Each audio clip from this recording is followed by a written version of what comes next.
Et ça y est, nous sommes en votre compagnie pour parler d'un sujet qui fâche fortement. Vous êtes donc particulièrement invité à venir nous rejoindre au 0826 300 300. Un sujet qui met en colère l'ami Pierre Chasseret, 40 millions d'automobilistes. Bonjour Pierre. Salut Malolo, comment tu vas? Très bien, je te sens mais remonter sur le sujet que l'on propose aujourd'hui, en compagnie également de notre avocat spécialisé en droit routier, Monsieur Jean-Baptiste Yoska. Bonjour. Madame Laurence, mes respects. 0826 300 300 ou sur la page Facebook en direct où vous nous retrouvez, où vous pouvez aussi réagir. C'est parti. Privatisation des radars. Est-ce que c'est une vraie manne pour la sécurité routière ou est-ce que c'est un véritable danger pour nos porte-monnaies? On vous attend. Sud Radio, ça roule. Privatisation des radars. On passe une nouvelle étape, Pierre, avec cette mesure et les fameux radars mobiles. Et ce qui me gêne dans cette histoire, Laurence, c'est qu'il faut se poser les bonnes questions. Là, on n'est pas dans le clivage pour ou contre les radars. Non, cette fois-ci, la question qui se pose, c'est de savoir si en notre âme et conscience, on est d'accord pour confier les radars à des sociétés privées. C'est ça la vraie question. Est-ce qu'on est OK avec ce dispositif-là? Moi, c'est clair, je dis non, parce que les dernières concessions qu'on a pu voir, c'est quoi? C'est les autoroutes, on a vu ce que ça a donné, c'est les fourrières, on a vu ce que ça a donné. Bref, c'est que des modèles sur lesquels, au final, celui qui paye, c'est l'automobiliste. Alors, ça joue un petit peu sur les mots du côté de l'État, du côté du ministère. On dit, mais non, c'est pas une privatisation. Monsieur Chasseret, vous n'avez rien compris. C'est une concession. Pour faire clair, Jean-Baptiste Yoska, Maître Yoska, c'est quoi la différence? Parce que moi, je la perçois pas très bien. C'est-à-dire que, Pierre, vous avez entièrement raison. D'une façon générale, l'État, moi, on m'avait appris dans mes cours de sciences politiques à la faculté que l'État avait des missions régaliennes. Des missions régaliennes qu'elle ne pouvait pas donner, qu'elle ne pouvait pas passer au privé. La police, la justice, la répression d'une façon générale. À partir du moment où ces missions régaliennes sont transférées au privé, ça pose une vraie difficulté en termes de politique et en termes de construction de la nation. C'est-à-dire qu'on est sur cette base-là. Là, bien évidemment, on se rend compte qu'on est en train de faire un clivage tout doucement. On est en train de glisser vers une américanisation de la répression, comme on voit aux États-Unis, par exemple, où les prisons sont privées. Là, c'est exactement la même chose. On confie une partie de la répression à des entreprises privées pour faire de l'argent, bien évidemment, parce que pour nous calmer dans un premier temps, ils nous ont dit, vous inquiétez pas, ça n'ira pas beaucoup plus loin qu'actuellement la répression faite par nos policiers. Mais c'est pas vrai, on sait très bien vers où on va. Mais concrètement, c'est quoi? Qu'est-ce qui se passe, Pierre? Ça veut dire qu'il va y avoir des radars partout, qu'on va pas les voir? Ce sont des sociétés privées qui vont gérer tout ça? Explique-nous bien. 200 voitures radars qui vont circuler partout en France, avec des trajets qui sont définis par la préfecture, certes, dans un premier temps. Parce que rien ne dit que ça va être comme ça ad vitam aeternam. Pour l'instant, c'est ça dès le départ. Ensuite, ces voitures radars, elles vous prennent en photo, mais elles ne vous flashent pas. C'est-à-dire que vous roulez, et puis vous êtes sur la route, vous allez être pris en excès de vitesse, et vous ne savez même pas que vous l'êtes. Donc si vous êtes dangereux, j'ai envie de dire... Si on est dangereux, il faut arrêter quelqu'un, il ne faut pas le laisser rouler comme ça en toute impunité. Et puis je vais vous prendre 2-3 exemples, Laurence, Jean-Baptiste, parce que pour moi, c'est ce qui montre le côté ubuesque de la situation. Imaginons quelqu'un qui est tellement bourré comme un coin qu'il titube avec sa voiture sur la route. Il navigue à droite, à gauche. Il croise cette société privée au volant de la voiture, qui vaut la bagatelle de 80 000 € quand même. Hein. Il croise cette voiture. Eh bien, les agents, pas les agents justement, les employés de cette société privée vont bien constater qu'ils croisent un chauffard. Eh bien, ils n'ont pas le droit de l'arrêter. Parce que pour arrêter un chauffard, eh bien, avec les forces de l'ordre qui peuvent. Alors, c'est quoi ce système où on envoie des gens sur la route pour traquer le petit kilomètre-heure de trop, pendant qu'on va laisser passer à côté de soi des vrais chauffards de la route en toute impunité? Maître Yoska, je l'ai résumé évidemment avec cet exemple, mais on pourrait aller sur la vitesse. Un automobiliste qui passe à 180 à côté de cette voiture de société privée, on l'arrête pas. On lui envoie un PV, mais on l'arrête pas. On l'arrêtera, non seulement on l'arrêtera pas, on lui enverra un PV, mais surtout, cette personne-là, si elle n'est pas identifiable, elle pourra toujours dire au tribunal, écoutez, j'ai pas été arrêté, en conséquence de quoi, vous ne pouvez pas prouver que c'est moi qui conduisais, en conséquence de quoi, je suis relaxé pénalement. Donc, on voit bien que, en plus, le but de la répression est complètement loupé. On accueille tout de suite Laurent, parce qu'il y a beaucoup d'appels au standard de Sud Radio. Parlons vrai, 0826 300 300. Qu'en pensez-vous de cette privatisation des radars à des sociétés privées dans des voitures où on ne voit même pas qu'il y a un radar? Bonjour Laurent. Bonjour Laurence, bonjour Pierre et bonjour Maître. Vous êtes bonjour dans l'Hérault. Oui, exactement, dans l'Hérault. On vous écoute. J'ai vécu ça, moi, avec un radar embarqué qui m'a croisé. J'ai reçu mon avis de contravention il y a 1 an à la maison et j'ai vu que je roulais à 80 km/h dans la commune de Fabrègues. Alors, avec bien sûr tout ça a engagé un retrait de points, plus 135 € d'amende. Alors, j'ai dit 80 km/h, je suis devenu un fou du volant malgré moi. Bon, alors je regarde les coordonnées géographiques, qui sont écrites en degrés décimales, pour un peu embrouiller tout le monde. C'est plus degrés minutes secondes, c'est degrés décimales. Bon, je me rends sur le point concerné avec un GPS portable, et je vois que je suis hors de la commune. Donc j'écris à Rennes. Il m'envoie la photo. Et en effet, sur la photo que j'ai sous les yeux, je suis flashé, parce que c'est de l'infrarouge, je suis flashé à 78 km/h pour une vitesse autorisée à 50. Mais dans ce coin-là, c'était 80 la vitesse autorisée. Donc, j'en renvoie le courrier à l'officier du ministère public, enfin, bon, bref, des recommandés, perte de temps, tout ça, c'est une journée. Je me renseigne auprès de la mairie s'il n'y avait pas à ce moment-là des travaux pour avoir une vitesse de 50 km/h. Il n'y avait rien. Donc, j'ai été, bien sûr, relaxé de cette contravention. Mais vous vous rendez compte de la perte de temps ? Oui. Laurent, vous avez fait les choses bien. Je pense que là, Maître Yoska, il a fait exactement, Laurence, tout ce qu'il fallait faire, c'est bien ça ?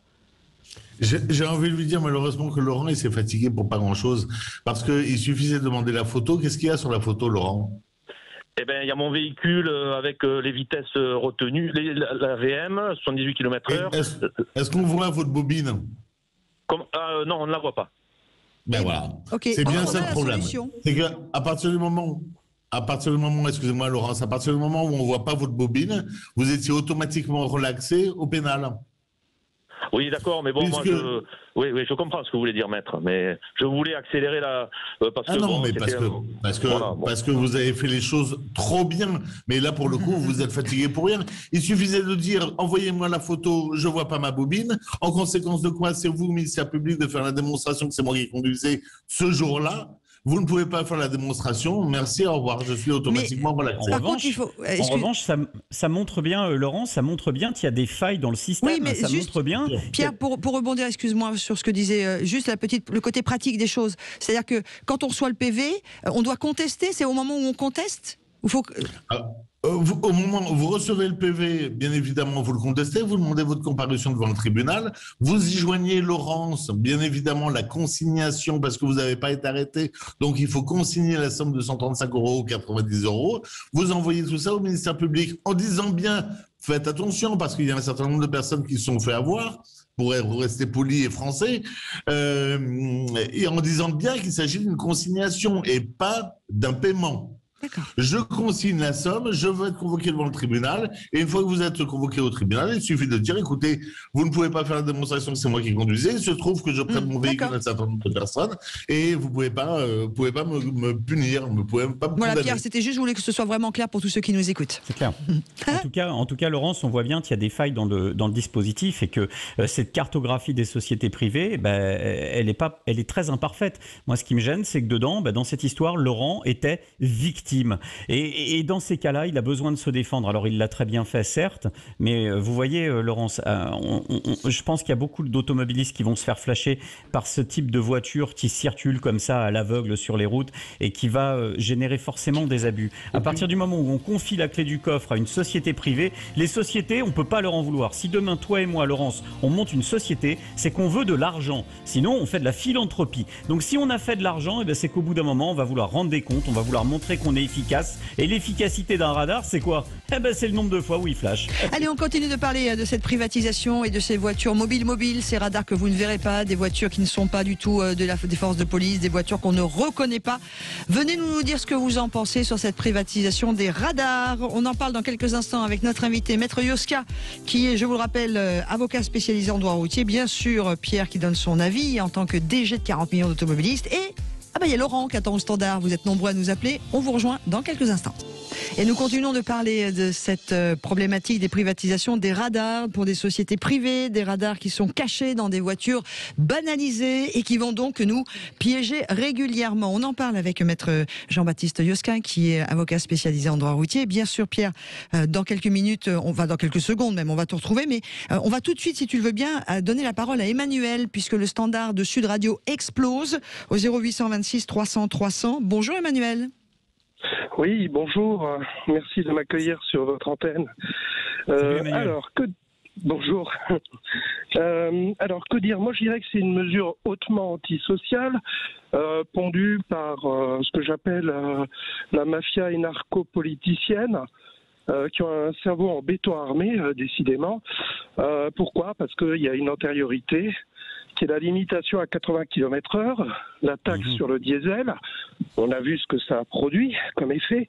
Et voilà qu'aujourd'hui, on privatise ce qui relève du domaine régalien, qui sont la répression, et le contrôle. Et en l'espèce, on a un nouvel étage, justement, de personnes qui ne comprennent rien à rien de l'état des Français. Il vaudrait mieux retirer le dispositif. Pierre, vous savez, il y a une formule magique. Il y a une formule magique. Vous faites 80 km/h en vitesse max autorisée, vous ajoutez des voitures radars, c'est gagné, c'est bango, c'est bingo. Je vais vous dire franchement, j'ai un copain qui est journaliste dans la presse écrite, dans un très grand journal, j'ai pas dit que c'était Aujourd'hui en France, Le Parisien, et il m'avait appelé en me disant: Pierre, j'ai testé, je suis monté dans la voiture, je suis testé dans ces voitures radars. Ça flash tout le monde.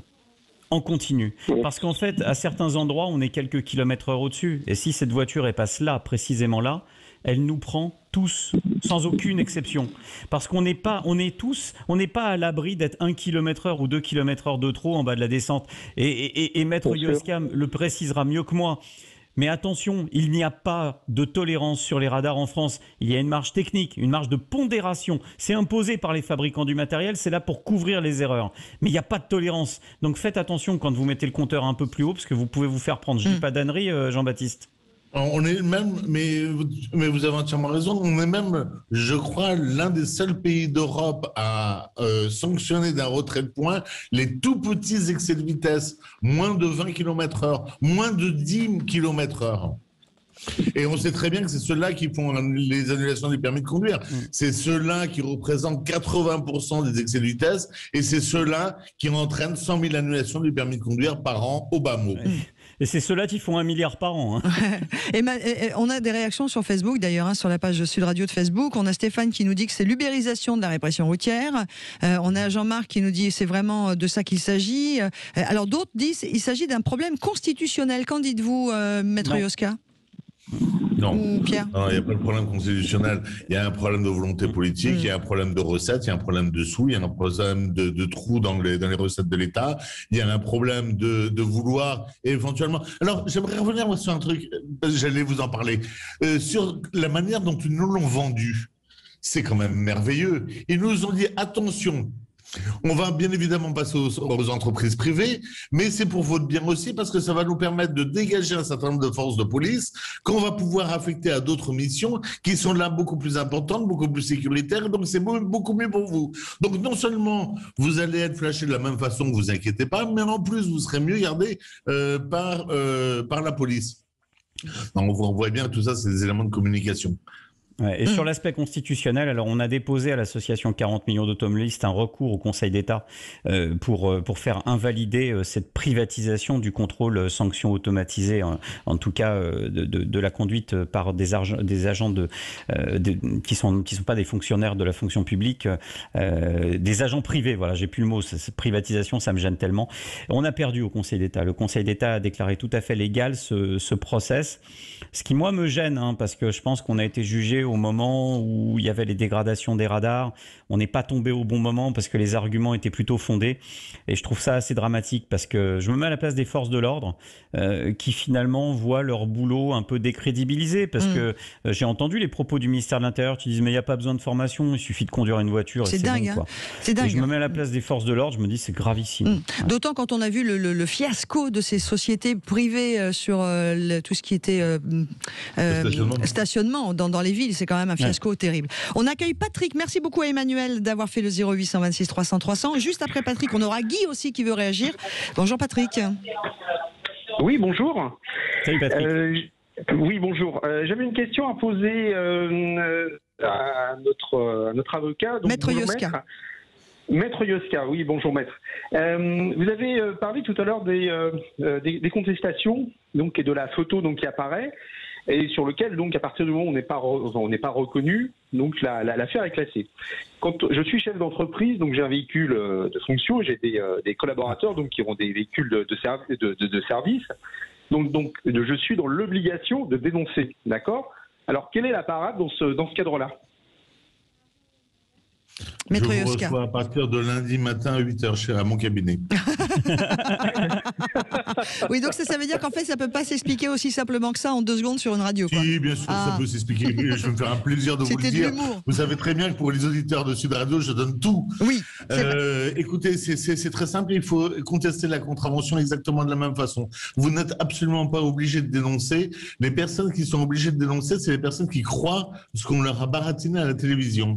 On ne dénonce pas ces salariés. On ne dénonce pas ces salariés pour la bonne et simple raison que ces salariés, c'est un vrai capital de la société, qu'on n'est pas à Vichy en 1944. Et moi, la dénonciation, je ne l'accorde comme le code pénal, uniquement aux crimes particulièrement graves et sévices sexuels. Donc, en conséquence de quoi, il a été calqué une politique de dénonciation, moi qui me choque particulièrement, mais bon, ça me regarde, sur uniquement des contraventions qui n'ont rien à faire là. Moi, le code pénal, à mon avis, a été dévoyé à ce niveau-là. Alors, comment il fait rapidement, Maître Yoska ? Tout ça pour dire qu'on ne dénonce pas ses salariés pour la bonne et simple raison que, à mon avis, les chefs d'entreprise ne sont pas en mesure de savoir exactement qui conduisait la voiture à quel moment et quel salarié, parce que les salariés peuvent s'échanger les voitures entre eux, ça arrive. Et quand tu l'as cause, il ne faut pas commettre d'erreur. Et puis, il faut être sûr, parce que bien évidemment, vous pouvez vous retrouver aussi devant le tribunal correctionnel pour dénonciation calomnieuse ou fausse si vous vous trompez de salarié. Faites très attention. Alors, Maître Yoska, qu'est-ce qu'il faut faire vraiment ? Je vais finir. Si vous dénoncez un salarié, bien évidemment, il va perdre tous ses points et vous allez être obligé de le licencier si le permis de conduire est une donnée essentielle. Donc, concrètement ? Donc, on conteste la contravention exactement de la même façon. Comme on faisait avant, on reçoit la contravention, on la conteste. Ou sinon on la passe au salarié qui la contestera lui-même. Mais ça ne change strictement rien au problème. D'accord, ok, bon bah super. Merci beaucoup Patrick, et puis j'espère que vous n'hésitez pas d'ailleurs, si vous voulez contacter Monsieur Maître Yoska, ses coordonnées sont sur l'internet sans aucun problème. On a Guy de Paris. Guy de Paris, il nous reste à peine 1 minute 30. Guy de Paris est avec nous. Je vais être très rapide. Bonjour madame, bonjour messieurs. J'ai 70 ans, donc j'ai quand même une certaine expérience de vie, et ce dont je m'aperçois, c'est la dégradation du professionnalisme dans tous les domaines, que ce soit dans le bâtiment, dans la justice, chez les policiers. Bon, je veux des gens assermentés et formés. C'est comme ça qu'on a des personnes solides dans notre pays. Oui, des gens assermentés, des professionnels. J'ai vu cette dégradation du professionnalisme dans tous les domaines. J'ai vu aussi les malversations et la malfaisance de ces sociétés privées qui sont là uniquement pour faire du fric, rien d'autre, et qui ont bien souvent des accointances avec des personnes des ministères et autres qui savent ce qui est en train de se mettre en place et qui font cette mise en place avec une sorte de bakchiche, on va dire ça comme ça. J'ai pas peur de dire le mot. D'accord ? C'est de la dégradation du professionnalisme. Pierre ? Je veux des personnes assermentées et donc une personne assermentée est capable aussi de répondre de ses actes. D'accord ? Bien sûr, dit. Alors que mais une société privée ne répond pas de ses actes. Guy, je suis d'accord avec vous. Par contre, il n'y a qu'une seule chose que je ne veux pas entendre, c'est que dans tous les domaines, on a perdu en professionnalisme, parce qu'il y a plein de professionnels. Regardez, Lolo, il fait bien de la radio, Jean-Baptiste, il fait bien du droit routier. Donc, on a affaire à des professionnels. Il n'y a pas de dégradation professionnelle. En tout cas, oui, je suis d'accord avec vous sur le fait que lorsque l'on confie des missions régaliennes, des missions d'État, comme la sécurité, à des sociétés, là, ça commence à sentir mauvais. Je suis d'accord avec vous sur ce point-là, mais je veux pas, je me mets à la place de tous ceux qui nous écoutent et qui font convenablement leur boulot. Je veux pas entendre ça. Je veux pas. Voilà, Guy. Je parle du professionnalisme, de dégradation du professionnalisme. Guy, ce que j'entends par rapport, excusez-moi de reprendre la main, mais ce que vous dites, c'est que de donner effectivement ces radars à des sociétés privées avec des gens qui sont pas assermentés, c'est là où Guy appuie sur le bouton, et je suis d'accord avec lui, Pierre. Exactement. Et Jean-Baptiste. Moi, je pense que Guy a entièrement raison. Le seul problème, c'est que Guy est en train de nous dire la chose suivante. Il est en train de nous dire le fric des radars doit aller à la formation des policiers. Le fric des radars doit aller aux routes où il y a des nids de poules. Le fric des radars doit aller à des choses essentielles et non pas éventuellement se perdre dans des choses dont on n'arrive pas après à déterminer exactement au budget de quoi il s'agit. Merci à tous les deux d'être intervenus, évidemment, Guy, même tous les quatre. Il y a beaucoup de monde au standard, on n'a pas pu prendre tout le monde. C'est vrai que 25 minutes, c'est un peu court comme émission pour en plus recevoir tout le monde. Merci à Patrick, Guy, Emmanuel, Laurent, Pierre. C'est pas moi qui les dis. Un bon week-end. Allez, un bon week-end. Soyez tous prudents sur les routes. Et puis, on se retrouve dès lundi matin, 6h17. Et puis, la semaine prochaine, samedi, midi, avec Lolo, dans Ça roule. Et puis, peut-être JB, peut-être que Maître Yoska sera de retour. On en a encore des choses à dire. Je serai là. En tout cas, juste une chose. On va en parler la semaine prochaine. Je donne le sujet. Renault qui annonce pour la sécurité routière brider ses véhicules à 180 km/h. Mon Dieu. Moi, j'aurais bien fait les ZFE la semaine prochaine parce que là, il y a des choses. On en a du monde. Mais tu te rends compte, les ZFE. 180. T'as déjà vu une Clio à 180 sur autoroute? Non mais voilà, ou une Twingo à 180. Ça sert à quoi ces annonces? Allez, c'est de toute façon, politiquement correct. On te retrouve aussi Pierre vendredi, donc tu pourras aussi en parler vendredi dans les vraies voix de l'auto. Ça roule à partir de 19h. Salut Maître Yoska, au revoir tout le monde, bon week-end, profitez de ce beau temps et soyez prudents sur les routes.